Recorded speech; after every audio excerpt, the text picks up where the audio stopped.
Muy buenas noches, estamos en Fe, Esperanza y Amor y a veces quiero decir punto de partida y cuando estamos en punto de partida quiero decir Fe, Esperanza y Amor, pero es porque somos una misma iglesia, es porque somos Conexión Vida, estamos conectando con ustedes, estamos conectando con las personas, estamos conectando con nuestra iglesia, los que pues de alguna manera ya tienen años, meses y nos consideramos parte porque justamente el miércoles en punto de partida enseñábamos acerca de dar.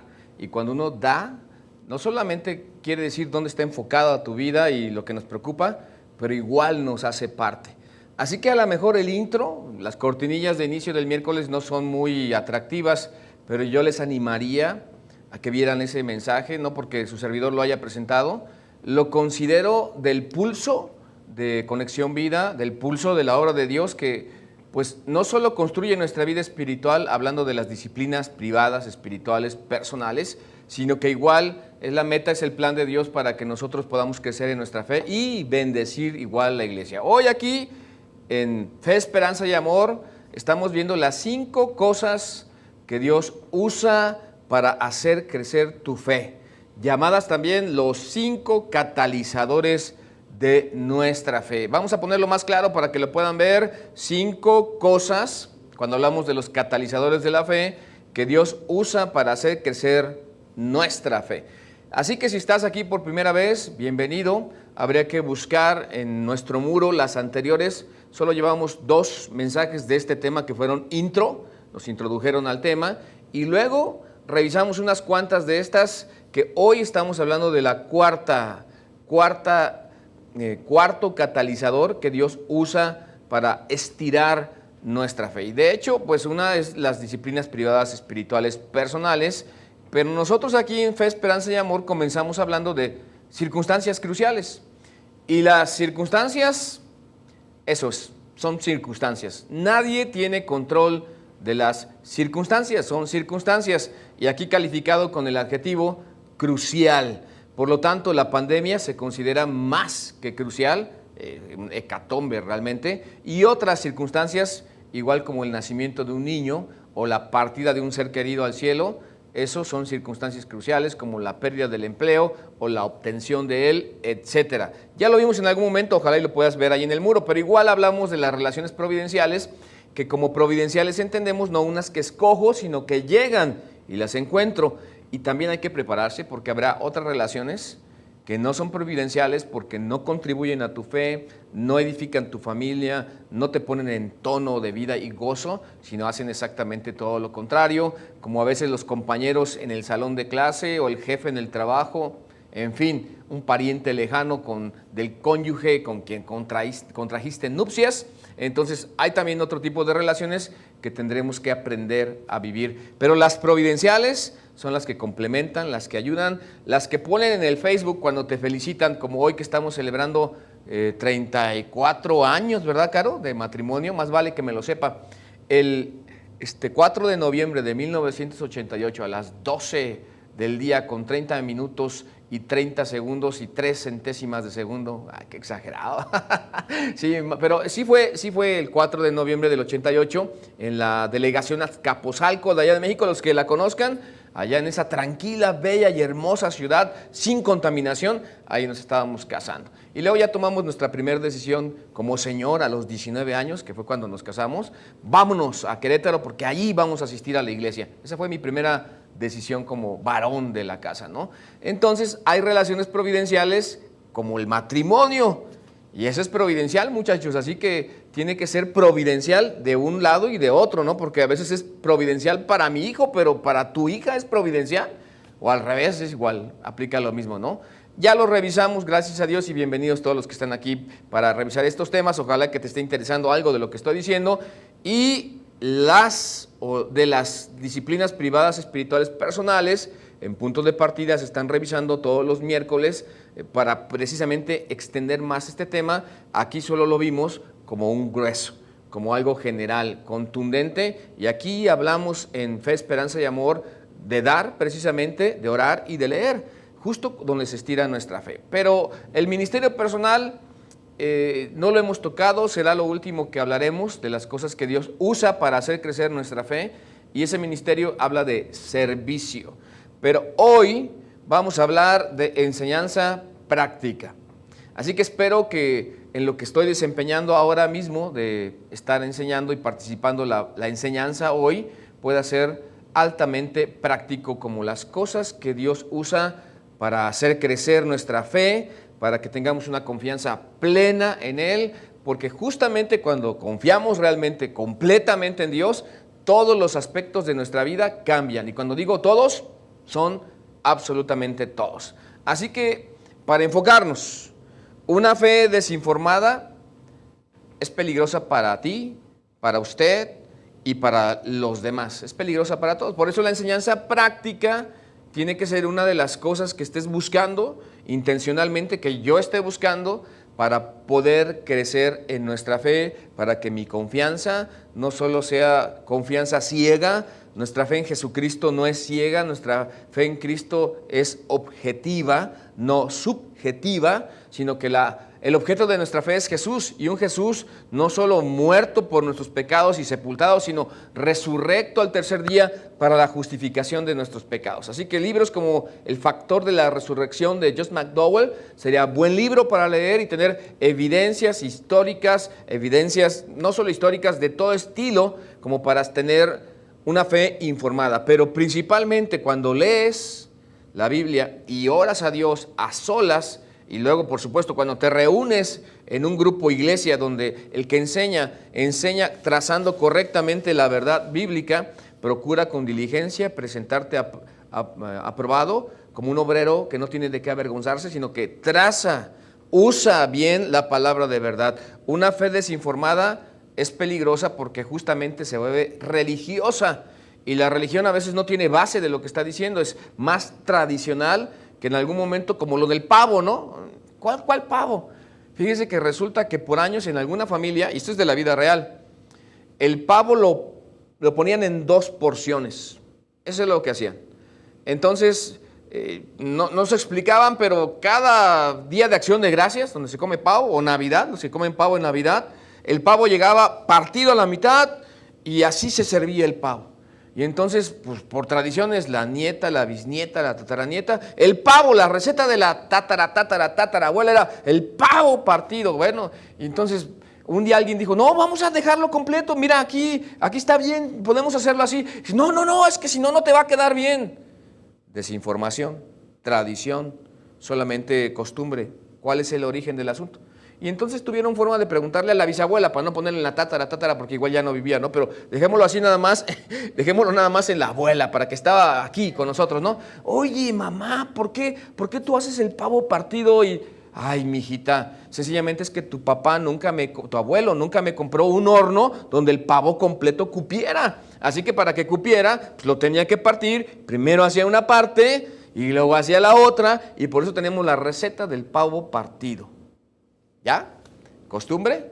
¿Tradición? ¿Religión? ¿Dónde se originó? ¿Por qué razones se originó? ¿Quién sabe? Una fe, igual en materia de vida espiritual, desinformada. Por eso estamos hoy aprendiendo de enseñanza práctica. Es peligrosa para ti, para mí, para todos, porque se vuelve completamente de tradición y a veces de costumbre, pero sin razón de ser. Pero igual, cuando leemos y oramos, la fe se enfoca, pero una fe desenfocada, donde no estás creciendo en Dios, se vuelve legalista. Y este término es muy de la Biblia, donde los fariseos y los escribas, sobre todo los fariseos, eran legalistas. ¿Y eso qué quiere decir? Una fe no relacional. Una fe legalista es la que comienza a repetir lo que algunos cristianos por años o a través del tiempo han dicho que les enseñaron que la Biblia decía, y es más, citan porciones de la Biblia mal citadas, con términos ya cambiados, fuera de contextos históricos o teológicos, incluso gramaticales, dándole un sentido justo que la Biblia, en una carta completa de cualquier epístola, no dice. Y entonces la fe desenfocada comienza a interpretar de manera subjetiva todo lo que tiene que ver con Dios, lo que tiene que ver con su obra, lo que tiene que ver con la iglesia. Y entonces mucha gente desinformada se vuelve legalista porque atan cargas pesadas sobre los hombres y ellos ni con un dedo las quieren mover. Así dijo Jesús de los que eran principalmente los legalistas de sus días, los fariseos. Atan cargas pesadas sobre los hombres y ellos ni con un dedo las quieren mover. ¿Eso qué quiere decir? Que finalmente necesitamos informarnos. Necesitamos leer la Biblia y tener lugares donde estemos expuestos, escuche lo que estoy diciendo, a una enseñanza que me dé qué hacer para hoy, para aquí, para ahora. Así que el cristianismo en ese sentido es una invitación informada, intencional, a volver a entrar a una relación de confianza con Dios. Porque Dios, a través de los catalizadores, está queriendo hacer más grande nuestra fe, ensanchar nuestra fe, y por lo tanto Dios quiere que lleguemos a confiar en Él. Y eso de la confianza es primero que la obediencia. Confiar tiene que ver con depósito, y luego en ese fomentar esa relación viene la obediencia, porque es fácil obligar a las personas a hacer algo, pero justo en el tiempo eso se rompe y se acaba. Pero Dios quiere que tengamos confianza, y en el huerto del Edén, en el jardín del Edén, no fue la desobediencia lo que rompió la relación con Dios, fue la desconfianza que luego llevó a la desobediencia, porque cuando se perdió la confianza, luego siguió el pecado y se acabó la relación. Las relaciones íntimas, profundas, se basan en la confianza. Matrimonios aquí presentes, si no hay confianza, no hay relación, aunque estén juntos, aunque estén en la casa, no hay relación. La confianza es la base de la relación íntima y profunda.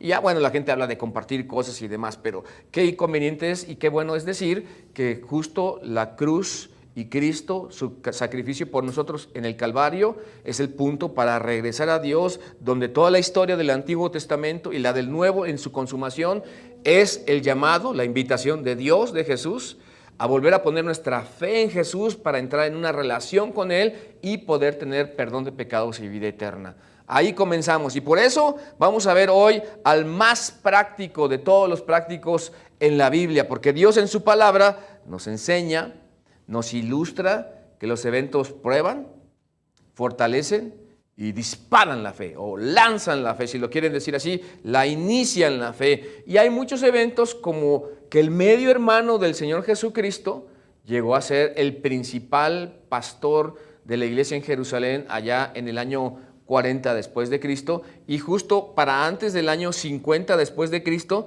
es que se escribe esta primera carta del Nuevo Testamento que justamente escribió Santiago o Jacobo o Jacob, si lo quieren decir en inglés. Algunos piensan que Jacob, que es James en algunas versiones, pasó cuando captamos una palabra que no entendemos bien del inglés, Jacob llegó a ser Santiago.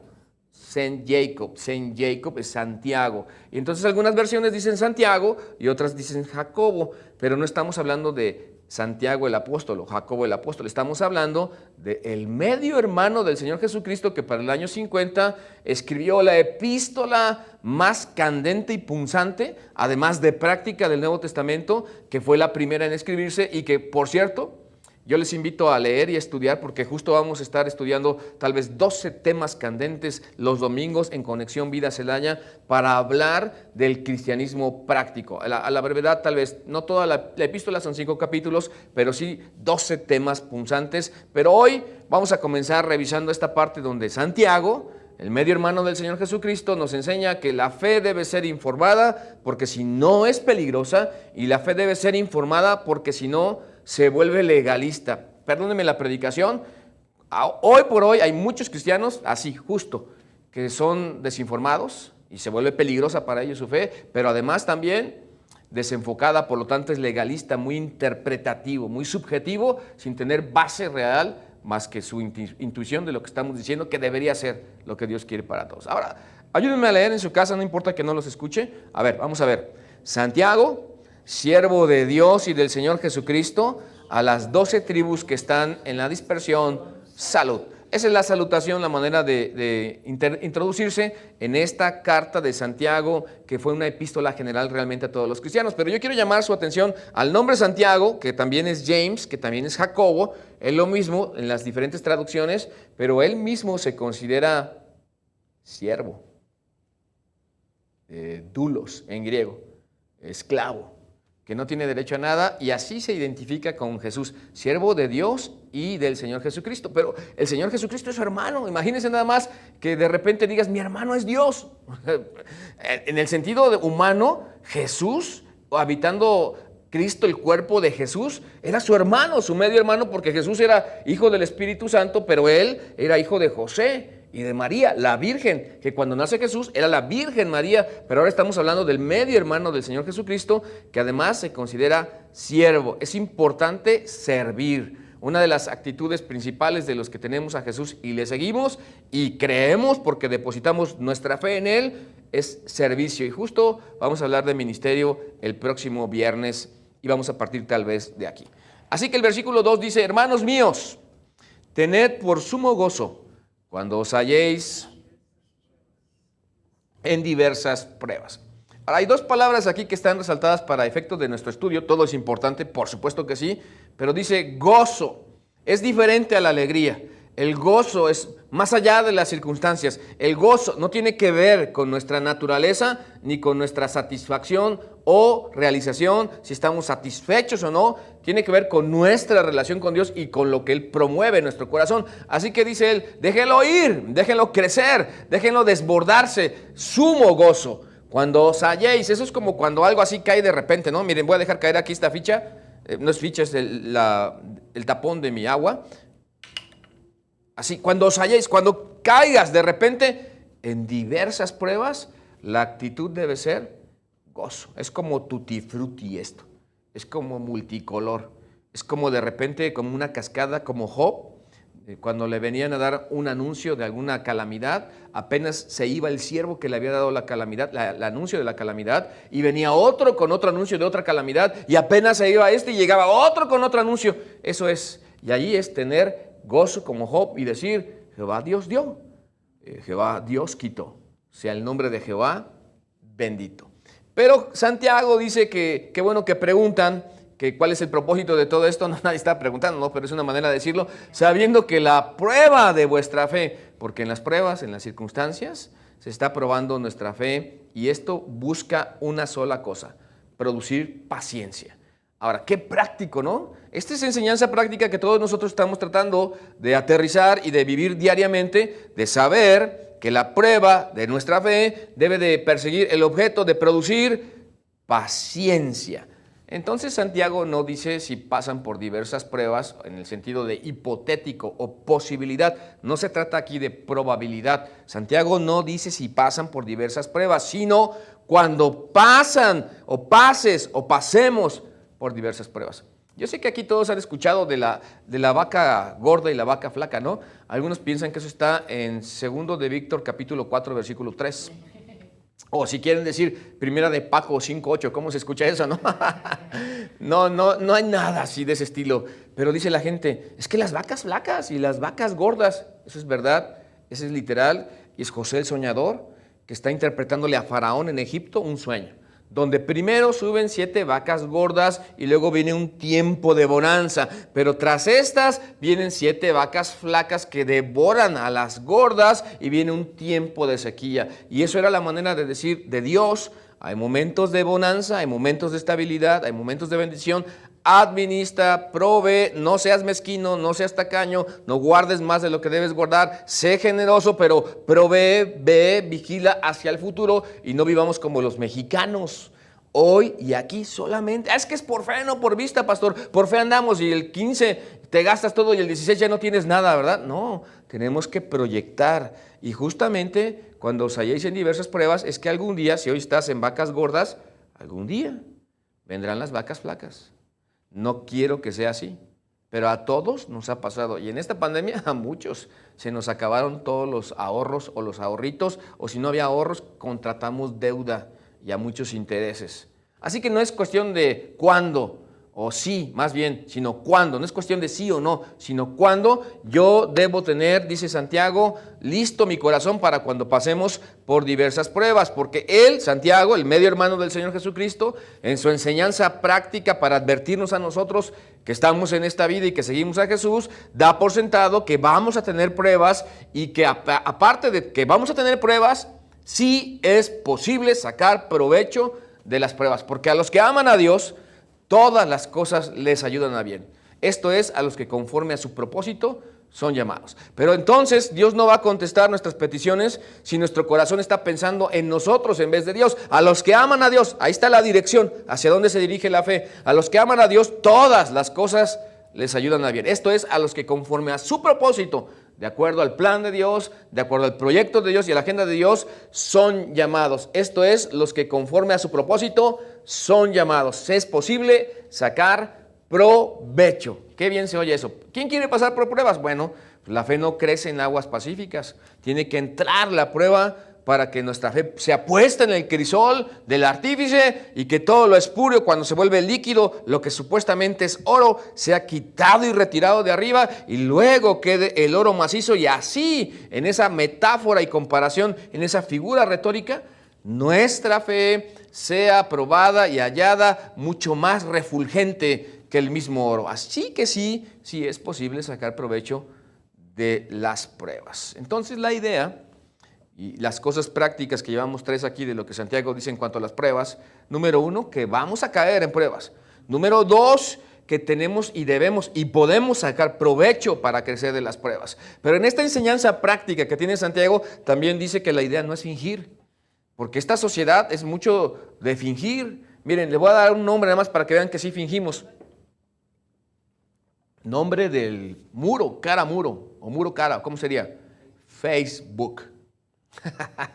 Sí, allí todo el mundo somos sonrientes. ¿No me vieron hace rato allí sonriendo, haciéndome cosquillas y publicando mi lado flaco y débil, caro? Que la verdad es que cuando me hace así con el dedo, qué bueno que fue así y no para regañarme, sino para hacerme reír, ¿no? Porque a veces se levanta el dedo de las damas, de nuestras esposas, y es para...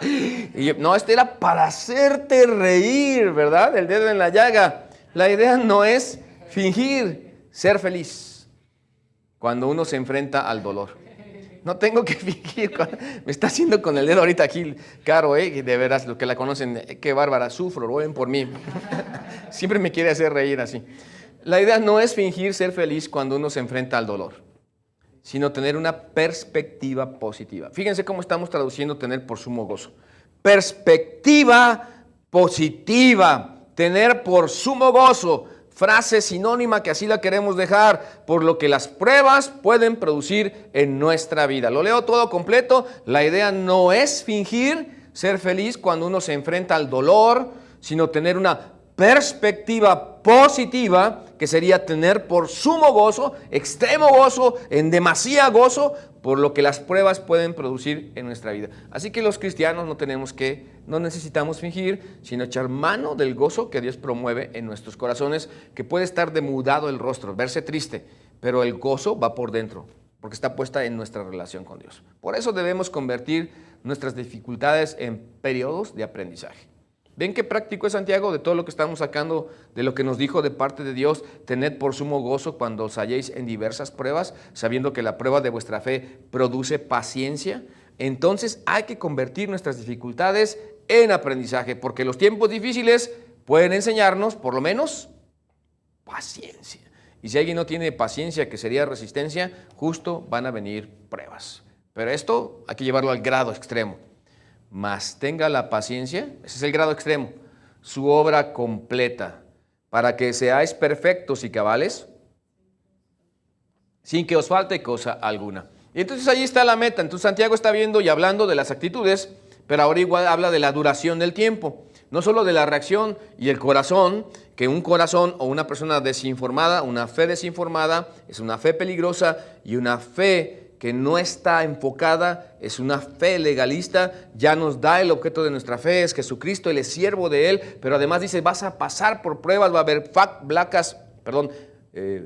vacas flacas y también gordas. Entonces tienes que saber vivirlo, pero recibir las flacas con sumo gozo. Pero entonces la paciencia que se produce cuando tu fe es probada debe llegar a estar completa, madura, perfecta, para que seáis perfectos, maduros, completos, en ese sentido, y cabales completo, íntegro, sin que os falte cosa alguna. En realidad no podemos llegar a conocer a profundidad, como tengo ahí escrito, nuestro carácter hasta ver cómo reaccionamos. Y yo quiero, antes de decir frente a las presiones, yo me quedo con la palabra reacción y profundidad. Por eso están allí en amarillo. No podemos llegar a conocer la profundidad. A veces superficialmente entendemos cómo se comporta la gente y cómo se maneja en muchos eventos y figuran en algunos ámbitos, los ambientes. Toda nuestra vida son ambientes y momentos, momentos y ambientes. Los ambientes hacen los momentos y en los momentos podemos tener determinados ambientes. Y justo eso hace memorias y recuerdos para pasarla bien. Así que la profundidad se sabe cómo es una persona cuando reacciona, porque la reacción habla del corazón. Justamente, la pleitesía, la cortesía, los buenos modales, la educación, la etiqueta, la cultura, la idiosincrasia, todo eso nos hace comportarnos de determinada manera y aguantar. Pero cuando tienes determinadas reacciones, justo es exactamente lo que verdaderamente somos.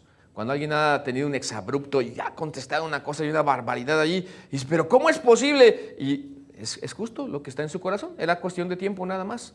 Por eso en realidad Dios está buscando que nos conozcamos a nosotros mismos a profundidad debido a nuestras reacciones frente a ciertas presiones o, por decirlo de alguna manera, pruebas. Mas tenga la paciencia su obra completa, porque es muy fácil ser amable cuando todas las cosas andan bien, cuando hay salud, cuando tienes dinero, cuando tus hijos te obedecen, cuando el pastor recibe a todos en el templo y la iglesia se reúne y la iglesia colabora. No, pues todo es felicidad, pero puntos suspensivos, ¿verdad? Cuando chocas el auto o tu hijo, o cuando te despiden del empleo, o cuando dice la palabra hasta abajo, injustamente, ¿seguiremos siendo amables cuando otros nos traten injustamente? Ahí es difícil aguantar, la verdad.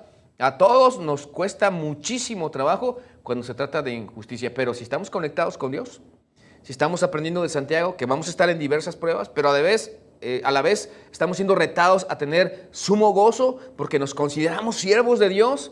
Ven cómo tanta enseñanza práctica en unos pocos párrafos de Dios y su palabra. Y dice, y si alguno de vosotros, por cierto, si alguno le falló, si alguno no sabe cómo aplicar esto de siervo, de las pruebas, de la paciencia, si alguno de vosotros tiene falta de sabiduría, ¿qué tiene que hacer? Pídala a Dios. Qué práctico, ¿verdad? Pídala a Dios. De hecho, el conocimiento bíblico, la fe informada, la fe relacional, no legalista, no es privilegio de unos cuantos. La enseñanza práctica en la información que Dios en su palabra y en las reuniones de la iglesia nos provee no es para algunos cuantos. La sabiduría no es privativa de un puñado de cristianos nada más en el templo. Y dice, qué sabio, qué sabia es la persona por la práctica y el conocimiento de Dios y su palabra. No, la falta de sabiduría, si alguien la tiene, pídala a Dios, el cual da a todos, no solo a los pastores. El cual da a todos, no solo a las damas, porque maduran antes que los hombres, no, a todos. Así que si estamos atrás los varones es porque queremos, porque no le hemos pedido. Abundantemente Dios da y sin reproche, cuando pides, y le será dada. Pero pedís y no recibís, porque pedís mal para gastar en vuestros deleites. También lo dice Santiago. Así que la capacidad de tomar decisiones sabias justamente es la sabiduría. La capacidad de tomar decisiones sabias en circunstancias difíciles. Pero ¿qué sería más precisamente hablar de decisiones sabias en circunstancias difíciles para hablar de la sabiduría? Significa discernimiento práctico.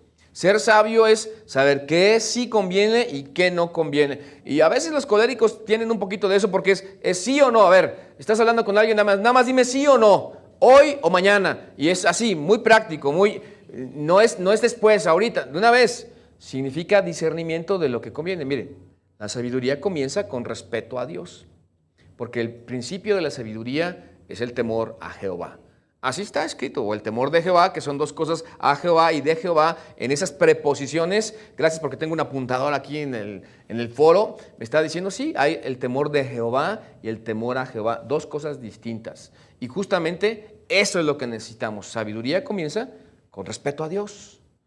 Y además, cuando tenemos respeto a Dios, nos conduce a una vida recta y es necesariamente que así deriva en una vida recta, influida por Dios, porque seguimos a Jesús y resulta en una capacidad creciente para distinguir lo correcto de lo erróneo. Y entonces, por eso Conexión Vida, estamos, para tú que nos estás visitando aquí en Facebook, conectar a las personas con Cristo Jesús en una relación creciente con Él, donde creciente queremos decir de maduración, de avance, de bonanza, de ser boyante, de ir más allá a profundidad.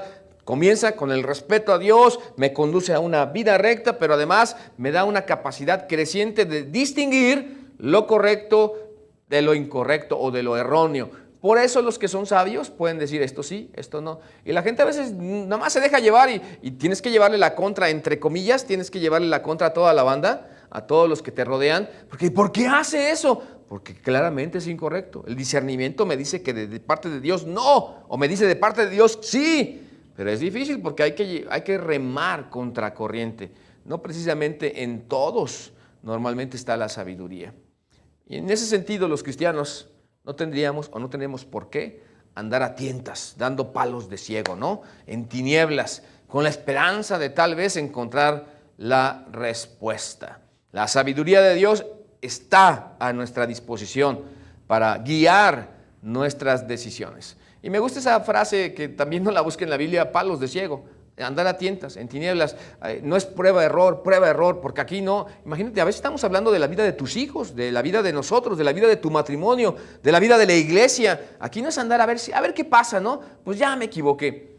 La verdad es que ahorita cuando dice así, pues ya me equivoqué, me vino a la mente un personaje que por respeto a todos nosotros no menciono su nombre, pero que no hay valor en temor, en decir, es la obra de Dios, se trata de personas, tiene que ver con la vida espiritual de muchos creyentes, es cuestión y menester de las familias. ¿Cómo que prueba, error? Pues ya ni modo si nos equivocamos, ya ni modo. No es así. Tiene que haber peso, tiene que haber contundencia, tiene que haber preocupación, tiene que haber sabiduría, discernimiento. Así que está a la disposición para guiar nuestras decisiones de parte de Dios, si tan solo queremos y no andar dando palos de ciego. Pero nos perfilamos al final, porque aquí ya me están haciendo con el apuntador que ya vamos al final. Pero bien, muy bien.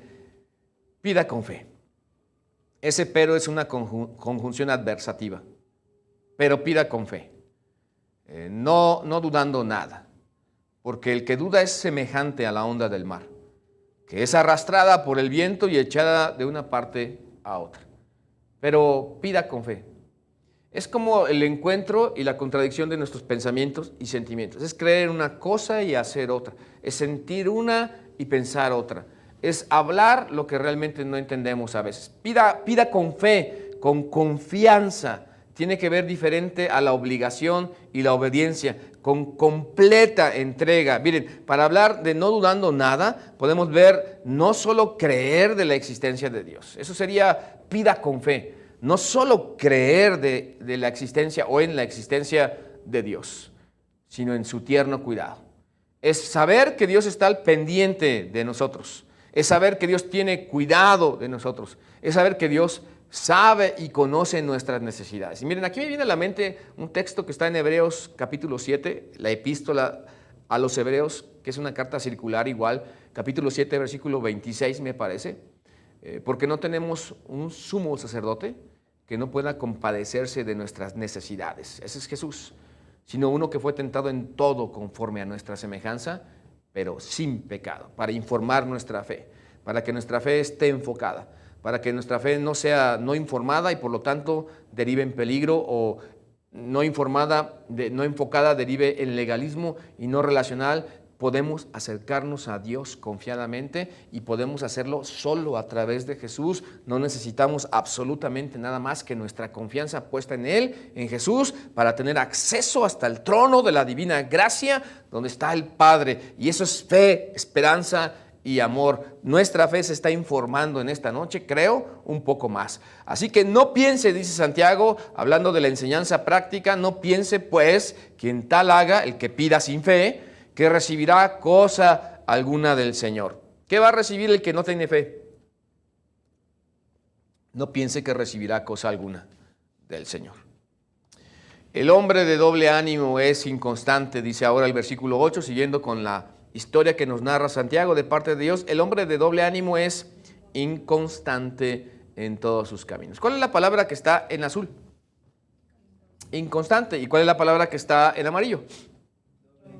La persona que tiene doblez o doble personalidad, dicen hoy, así de moda los chavos, ¿no? Bipolar, ya cualquiera es bipolar, ya todos son bipolares, ¿verdad? Así fácil, un diagnóstico clínico de un psiquiatra, creo que le correspondería hacer ese diagnóstico, un psicólogo, ya todos, es bipolar, estoy altamente deprimido, o sea, ya lo hago de psicólogo yo también, ¿no?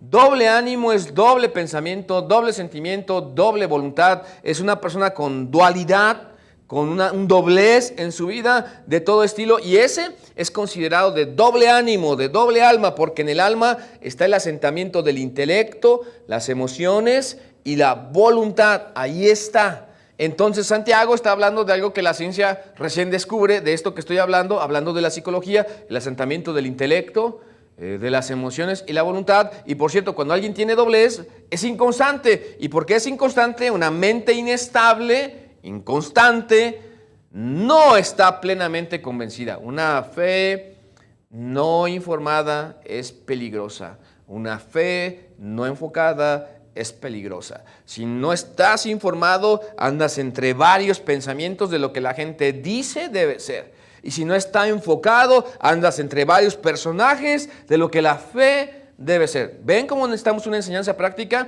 Una mente inestable no está plenamente convencida de que el método de Dios o el camino de Dios o la respuesta de Dios, lo que quieran poner allí, es mejor que el plan que nosotros tengamos. Y es una persona que no está informada, que no está enfocada en su fe y por lo tanto es de doble ánimo, de doble pensamiento, de doble emoción o de doble decisión. En otras palabras, doblez o hipocresía en esa manera de hablar, claramente.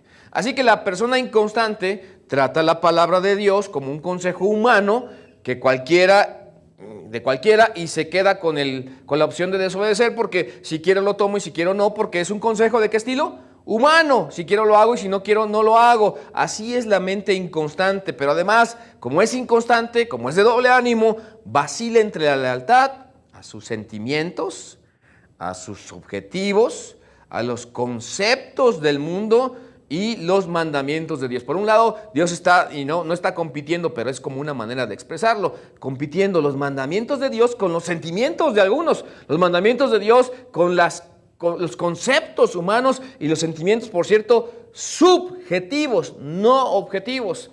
Es algo muy difícil, ¿no? Esa es la mente de doble ánimo y justamente nosotros necesitamos, como Santiago, no ser vacilantes. Pero pida con fe, informada, enfocada, calibrada, no dudando nada, porque si no eres vacilante, oscilante, de doble ánimo, de doblez, de inconstancia, eres una persona que no tiene solidez si estuvieras en ese caso, y justo el llamado es a lo contrario. Para conocer la verdad o la voluntad de Dios, debemos leer, informar nuestra fe, su palabra.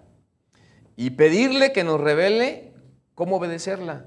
Después de confiar en Él, la obediencia viene de una manera natural. Y luego estar dispuestos a hacer lo que Él nos diga. Es justo donde Santiago nos pone en esos primeros 8 versículos de Santiago capítulo 1 en una enseñanza altamente práctica, porque la enseñanza práctica justamente logra que nuestra fe se estire, confíe, se afiance, se catalice. Y esto para decirles aquí al final. Santiago, que fue y es el medio hermano del Señor Jesucristo, al principio no creía en Jesús, hasta la resurrección. Y cuando le toca ser ya pastor de la iglesia en Jerusalén, habían ya apedreado en el capítulo 7 a Esteban, por lo tanto el mártir, el primero de ellos, Esteban, comenzó la persecución y todos los cristianos salieron pues, a partes de Alejandría, Roma, incluso podemos pensar en el Ponto, Capadocia, Bitinia, toda Asia Menor. Y él les escribe para promover su fe y resolver sus encrucijadas de vida dadas las circunstancias. Y él dice, ¿quieres conocer la voluntad de Dios? Lee. Ahora tú y yo tenemos una ventaja sobre toda la gente y sobre Jesús de aquellos días. Sobre Dios, aunque Él es Dios y tiene su palabra. Tenemos la Biblia, nos podemos reunir libremente y por lo tanto podemos pedirle a Dios, leyendo y siendo instruidos, que nos revele cómo obedecer lo que hemos aprendido, porque no se trata solo de escuchar, se trata de practicar con sabiduría y dispuestos entonces a hacer lo que Él nos diga. Dios nos ha de bendecir, porque una fe desinformada es peligrosa. Por eso la enseñanza práctica es vital, es crucial para poder fincar una vida cristiana no litúrgica, religiosa, farisea, legalista. Una fe desinformada es peligrosa porque tiene que ver con costumbres, con subjetivas interpretaciones y hasta caprichos sentimentales de quien dice cómo deben ser las cosas y demás costumbres que, como el pavo partido en el horno para que cupiera, algunos llegaron a repetir como la receta indefectible. Así es, peligroso para todo el mundo. Pero además, una fe desenfocada, decíamos, se vuelve legalista, donde la enseñanza práctica te calibra y te dice, se trata de Dios, se trata de su obra, se trata de las otras personas, no se trata de nosotros. Cuando ya estamos conectados con Dios, entendemos que se trata de Dios, se trata de su obra, se trata de otras personas, no se trata de nosotros. Y entonces tomas de lo tuyo con mucho gusto, con mucho cariño y lo pones al servicio de los demás de una manera generosa, como ya también hemos visto. Por eso aquí está el único punto para hacer, después de todo lo que nos dijo Santiago, de parte de Dios en su primera epístola, escrita antes del año 50 después de Cristo.